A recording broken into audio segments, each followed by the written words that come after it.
I am a police detective investigating a series of cult-like crimes, and I think I'm close to a breakthrough.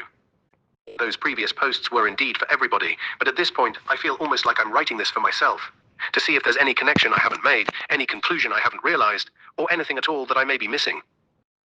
If you haven't seen my previous entries, let me summarize. I am a police detective who came to California to investigate a case of theft and harassment at a gas station. However, that was just a glimpse of what was to come, which turned out to be far worse. I witnessed a murder and was chased by the murderous gang responsible for it, including the man I had encountered earlier. This was not the last time I encountered that strange cult. Shortly after, I received reports about a woman whose baby had been taken by those criminals. We promised to investigate on her behalf, but our efforts were in vain. These monsters were highly skilled at covering their tracks. After that incident, I was attacked by 3 of them in my own home. They killed my dog and assaulted me before backup arrived. That's about the extent of what happened in my previous documents, but now it gets much juicier. After the invasion of my house by those killers, I became determined to bring them to justice, not only for my sake, but to ensure that no more victims fell to their evil machinations. The seriousness of the situation prompted the police chief to allow us to intensify the investigation, but it did not change the deadline he established. We followed the next lead, which indicated that the cultists were often spotted near a forest in California. Therefore, we decided to investigate that forest in hopes of finding their hideout, or, at the very least, a meeting spot where we could search for evidence. We also wanted to set up monitoring devices to gather more information and plan a possible ambush. So we went through that forest with a comb. We made sure to keep our voices down as we worked, traveling on foot with light gear in teams of 3 for each area. We knew that if our investigation were even slightly detected, the perpetrators would quickly pack their belongings and leave no evidence behind.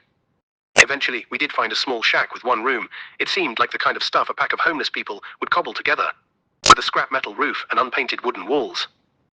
Inside, we discovered an elaborate shrine crafted from bones, complete with candles made from human skulls. Despite how disgusting it was, I realized I couldn't just steal everything and leave, or set it on fire. If I did that, they would find another location, and we would lose our best chance at getting evidence here. I set up a few hidden cameras and a better hidden audio recorder. There wasn't much here worth taking with me in the little time I had without risking them finding out they had been found out. I did, however, steal a signed journal, phoned the radio to tell everybody to pull out, and escaped the forest without being detected. When I returned to my office, I decided to open the journal and examine its contents, which I soon found to be almost impressive in its horrifying nature. Everything was written on lined paper, with sketchy art style made exclusively with pencils, so no color at all. Though everyone was depicted as a stick figure, my imagination crafted a tale that was dreadful enough. The text is transcribed below, but I feel no need to show you pictures, as the illustrations were done horribly in both senses of the word. We have been given a gift no other man has on this earth. We have been gifted with an angel. Our Lady is an angel sent down to help us help her. The rapture was meant to happen a long time ago, but because so few people worship him, God couldn't enter this world anymore, so he told her to tell us that despite her horns and black wings, the Lady is an angel. So we must hunt and kill and sacrifice the intestines of the purest, kindest souls we can find. Only then can they be taken to heaven and allowed to be reunited with their loved ones. And we would be lying if we said we didn't have lots of fun doing it too. Our first sacrifice was when we trusted Father Wilbur and confided that we could hear the commands of the Lady in our heads, calling for us to obey her. Wilbur tried to perform an exorcism, but we didn't let him, as the Lady screamed in pain in our heads to stop him. We killed Wilbur and his friend and helped them both go to heaven.